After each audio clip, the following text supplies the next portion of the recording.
Elle doit retrouver ce qui a été perdu, avant que tout ne disparaisse. Bienvenue dans le secret du masque volé. Le village d'Omidan vivait au rythme de la terre. C'était un lieu de rire où les récoltes étaient abondantes et où le fleuve chantait une mélodie éternelle. Cette prospérité n'était pas un hasard, elle était un don, renouvelé chaque année par le masque de la pluie. Un artefact sacré sculpté dans le bois d'un arbre millénaire et dont les yeux de coquillage semblaient contenir le ciel tout entier. Parmi les villageois vivait Ayo, une jeune femme à l'esprit aussi vif que le soleil de midi, mais dont le cœur était tourné vers le monde moderne. Pour elle, les histoires des anciens n'étaient que des contes pour endormir les enfants. La pluie venait des nuages, pas d'un masque. Elle rêvait de la grande ville, de ses lumières et de sa logique implacable, loin des superstitions de son village. Un matin, un cri déchira le silence d'Omidan. Un cri de panique, puis de désespoir. Le sanctuaire avait été profané. Le masque de la pluie avait disparu. Au début, beaucoup n'y crurent pas. Mais les jours passèrent, puis les semaines. Le ciel resta d'un bleu cruel, sans un seul nuage. Le fleuve cessa de chanter pour ne devenir qu'un murmure rauque. La terre, autrefois généreuse, se craquela sous la chaleur, et la poussière remplaça l'odeur des récoltes. La peur puis la faim commencèrent à ronger le cœur des habitants. Les anciens se réunirent autour de Baba Olumo, le gardien des traditions, un homme dont le visage était une carte des saisons passées. Il consulta les coquillages, lut dans les flammes, et son verdict tomba lourd de sens. « Le masque n'a pas été simplement volé, dit-il d'une voix grave. Il a été emporté par quelqu'un dont l'âme est brisée.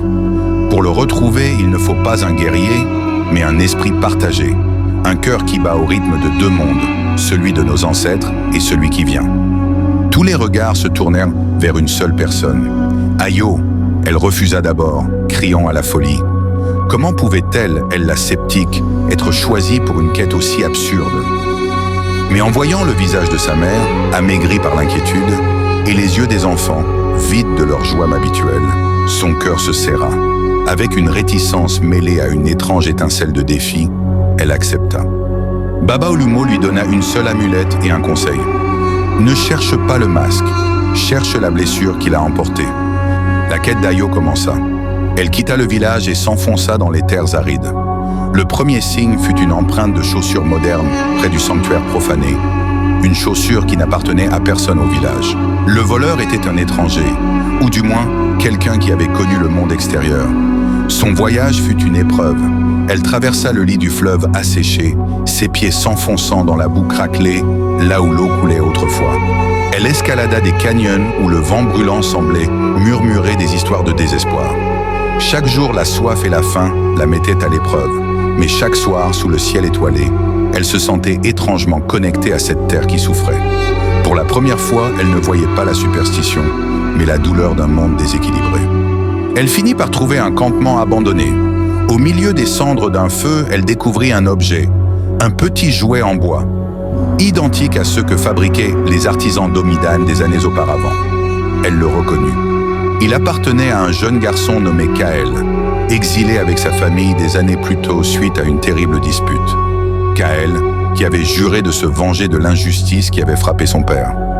Le voleur n'était pas un étranger. C'était un fantôme du passé, un fils du village consumé par la rancœur. Ayo suivit sa piste jusqu'à une ancienne mine abandonnée, creusée dans le flanc d'une montagne. À l'intérieur, éclairé par une lanterne moderne, se tenait Kael, un homme au visage durci par l'amertume. À côté de lui, posé sur une caisse, se trouvait le masque de la pluie, terne et sans vie, loin de sa terre sacrée. Kael dit « Tu es venu me punir ?»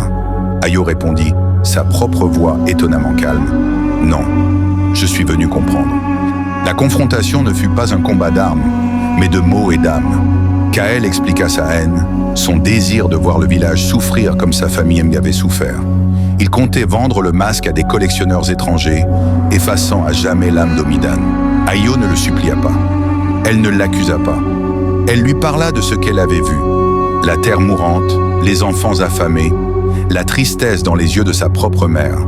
Elle lui parla de la logique du monde moderne, où un objet n'a de valeur que s'il est vendu, mais aussi de la logique des ancêtres, où un objet n'a de valeur que s'il est partagé. En vendant ce masque, lui dit-elle, tu ne guériras pas ta blessure. tu ne feras que creuser un vide encore plus grand. La vengeance ne remplit pas un cœur, elle le transforme en pierre. » Ces mots, simples et vrais, touchèrent quelque chose en Kael que des années de haine n'avaient pu éteindre. Il regarda le masque, puis Ayo, et dans ses yeux, une larme traça un chemin sur sa joue poussiéreuse. Le retour fut silencieux. Ayo marchait devant, portant le masque avec un respect qu'elle n'aurait jamais cru possible. Kael la suivait, non pas comme un prisonnier, mais comme un pèlerin.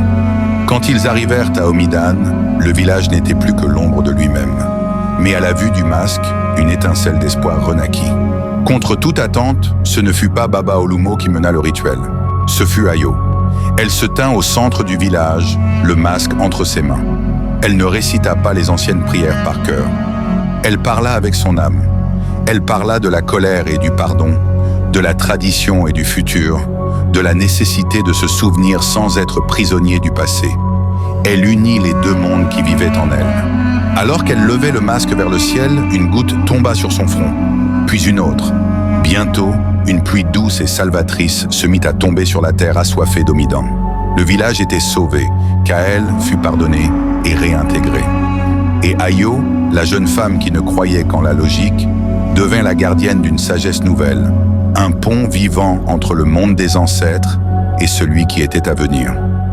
Elle avait appris que la plus grande des logiques est celle du cœur, et que la plus grande des forces est celle d'une communauté qui s'est pardonnée pour survivre.